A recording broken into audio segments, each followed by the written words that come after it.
I'm Lorena Bravo. And I'm Jonathan Atkinson. And we're going to teach you the Foxtrot Basic. So we're going to start with Jonathan teaching the leads part, and then I'm going to come back and teach the follows part. Go ahead, Jonathan. All right, so leads.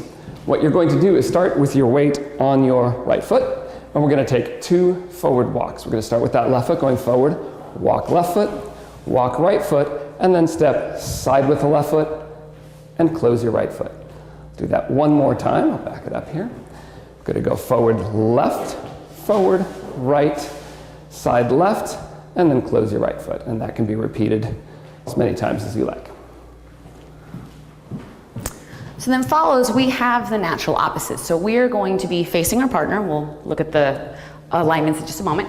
I'm going to start with my weight on my left foot. I'm going to have my right foot free, and I'm also going to do 2 walks, but I'm going to do 2 walks backwards. So I'm going to walk back on my right foot, and then on my left, and then I'm also going to take a side step onto my right foot, and then I'm going to close my left foot to my right foot. Now I've got my weight on my left foot again, right foot is free, and I can repeat the pattern again. So I'd go back right, left, side, and switch, okay? So then together, the way this works, we'll talk about the hold in just a moment. As he's going forward on his left foot, I'm going back on my right foot. So we do our 2 walks, him going back forwards, and I'll go backwards, and then we take our side step together. We switch feet, and we can repeat this indefinitely, or until we run out of floor, like we're about to right now. So then, the dance position. We're going to do a little more detail about the dance position at a later date, but for the moment, leads, you're going to put your right hand on the follows shoulder blade, okay?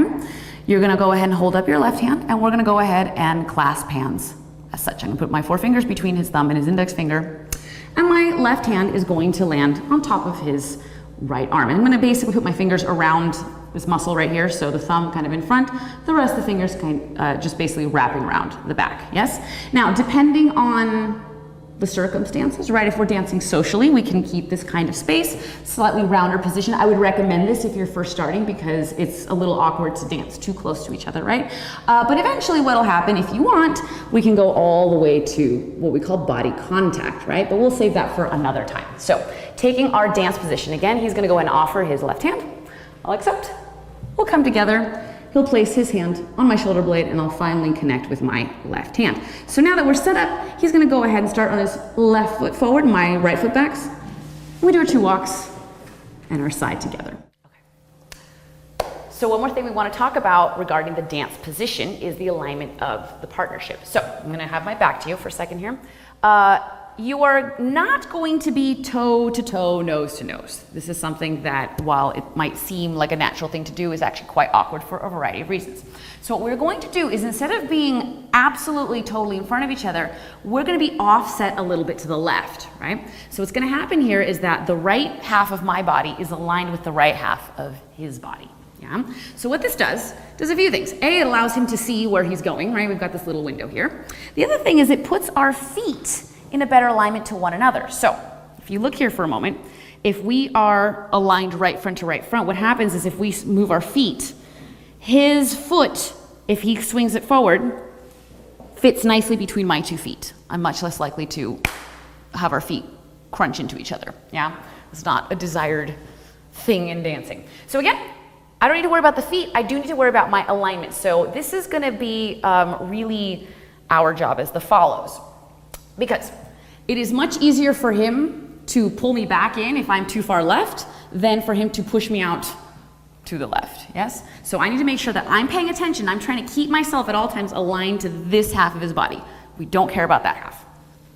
So there we go, we've got all our points of connection, and there's now our proper alignment. And now when we start moving, it'll be a little bit easier. Final thing we have to talk about is, of course, timing. So we count our foxtrots in slows and quicks, okay? A slow is worth 2 beats of music, a quick is worth 1 beat of music. So our forward and back walks are gonna be slows, and our side closing actions are gonna be quicks. So if we demonstrate this one more time with some timing, it will look like this. We'll begin, and slow, slow, quick, quick, slow, slow, quick, quick. I'm gonna do this with numbers real quick just so you can kind of see what's going on here in case that was confusing. We're gonna have 2 beats for the slows. So in this case, we're gonna count it out. 1, 2, 3, 4, 5, 6. Yeah, and again, 1, 2, 3, 4, 5, 6. So the reason we don't use the numbers, while they're totally appropriate, is that the music is in 4/4 time, and each measure has 4 beats of music. And we'll get into all that on another video. But for now, let's stick with slows and quicks. And then one last thing you can know about this basic is that you can do it backwards. We don't do it backwards all that often, but it will come in handy when you learn the progressive quarter turns. So in this case, what happens is that still with his left foot, my right foot, instead of him going forward and me going backwards, what will happen is that he will instead go backwards and I'll go forward. So he'll go back on his left foot, forward to my right, slow, slow, and quick, quick. And again, we repeat, slow, slow, quick, quick. Again, this figure in isolation is not something you use all that often, but on occasion it can come in handy and it will be useful for your progressive quarter turns. And that's it, that's your Foxtrot Basic.